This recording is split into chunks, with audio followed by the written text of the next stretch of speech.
கிறிஸ்துவில் பிரியமானவர்களே, இன்றைய தவக்கால சிந்தனையாக உன் பிள்ளைகளை நேசி என்கிற காரியத்தை நாம் பார்க்க போகிறோம்.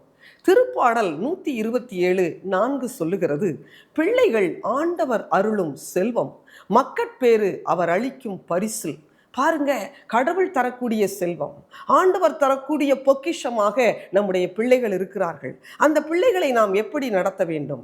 எபேசியர் 6:4 இறைவார்த்தை சொல்லுகிறது, தந்தையரே உங்கள் பிள்ளைகளுக்கு எரிச்சல் மூட்டாதீர்கள், அவர்களை ஆண்டவருக்கு ஏற்ற முறையில் கண்டித்து திருத்தி அறிவு புகட்டி வளர்த்து வாருங்கள் என்று சொல்லி ஆண்டவருடைய வார்த்தை சொல்லுகிறது. சில பெற்றோர்கள் பிள்ளைகள் கேட்பதையெல்லாம் வாங்கி கொடுத்தா அவங்க சந்தோஷமா இருக்கிறாங்க, அதுதான் அவர்கள் மேல் நான் செலுத்துகிற அன்பு என்கிறார்கள். சில பெற்றோர்கள் எப்போ பார்த்தாலும் தனக்கு டிஸ்டர்பன்ஸ் இல்லாதபடிக்கு செல்போனை கையில கொடுத்து மகிழ்கிறார்கள். இன்னும் சில பெற்றோர்கள் பிள்ளைகளுக்கு பாடம் படிப்பு என்று சொல்லி அநேக பாரங்களை அவர்கள் மேல் திணிக்கிறதுல அவங்க ஆவல் உள்ளவர்களாய் இருக்கிறார்கள்.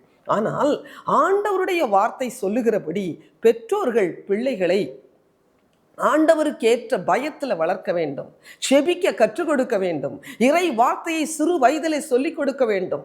தாயின் கர்ப்பத்தில் அந்த குழந்தை இருக்கிற பொழுதே அந்த தாய்மார் செபிக்கிறவர்களாய், ஆண்டவருக்கு பயந்தவர்களாய், அவருடைய வார்த்தையின்படி நடக்கிறவர்களாய் காணப்படுகிற பொழுது தாயின் கருப்பையில் அந்த குழந்தை ஆண்டவருக்கு உரியவனாக அவன் வளருவான்.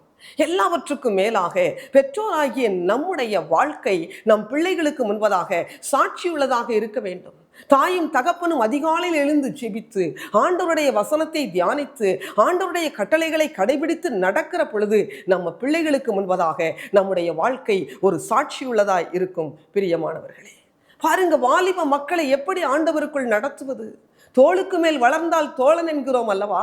தோழனாய் மாறிப்போன நம்முடைய பிள்ளைகளுக்கு ஆலோசனை கொடுத்து ஒவ்வொரு காரியத்திலும் சரியாய் அவர்களை நடத்த வேண்டும் என்று சொல்லி ஆண்டவர் நம்மிடத்திலே எதிர்பார்க்கிறார். எனக்கு அருமையானவர்களே, ஒரு அருமையான குடும்பத்தாரை எனக்கு தெரியும். அந்த குடும்பத்தில் தாயும் தகப்பனும் ஒவ்வொரு நாளும் ஆண்டவரை தேடுகிறவர்கள், இறைப்பணி செய்கிறவர்கள். ஆனால் அவர்களுக்கு ஒரே ஒரு மகன் இருந்தான். அவன் வாலிப வயதை அடைந்த பொழுது தன்னுடைய நண்பர்களோடு இணைந்து உல்லாசமாய் பாவமான வழியிலே தன்னுடைய காலத்தை கழித்து கொண்டிருந்தான். பெற்றோர் எவ்வளவோ சொல்லியும் அவன் கீழ்ப்படியவே இல்லை. தாயும் தகப்பனும் அவனை குறித்து மிகுந்த வேதனை அடைந்தார்கள். ஆண்டவருடைய சமூகத்திலே கண்ணீரோடும் உபவாசத்தோடும் தன் மகன் மனம் திரும்ப வேண்டுமே என்று சொல்லி செபித்து கொண்டே இருந்தார்கள். பாருங்கள், நாளொன்று வந்தது, அந்த பிள்ளைகளின் ஜெபம் கேட்கப்பட்டது. அந்த மகனை ஆண்டவர் சந்தித்தார். அவன் தன் தவற்றை உணரும்படிக்கு ஆண்டவர் அவனை நடத்தினார். மனம் வருந்தினான். ஆண்டவருடைய சமூகத்திலே மன்னிப்பை பெற்றுக்கொண்டான். ஆண்டவரின் ஆவியினால் அவன் நிரப்பப்பட்டான். இன்று அநேகருக்கு இயேசுவை அறிவிக்கிற ஒரு இறை பணியாளனாக ஆண்டவருக்கு சாட்சியாக வாழ்ந்து கொண்டிருக்கிறான். எனக்கு அருமையானவர்களே, உங்கள் பிள்ளைகளை அப்படி ஆண்டவருக்குள் ஒவ்வொரு நாளும் நீங்கள் வளர்த்து வருகிற பொழுது, ஆண்டவரை தேடுகிற பிள்ளையாக இயேசுவை அவனுக்கு கற்றுக் கொடுக்கிற பொழுது, இந்த உலகத்தை விட்டு நாம் போனாலும் நாம் கற்றுக் கொடுத்த இயேசுவை வைத்துக்கொண்டு அவன் ஆண்டவரோடு கூட நடந்து வெற்றியான வாழ்க்கை வாழ முடியும். ஆமென்.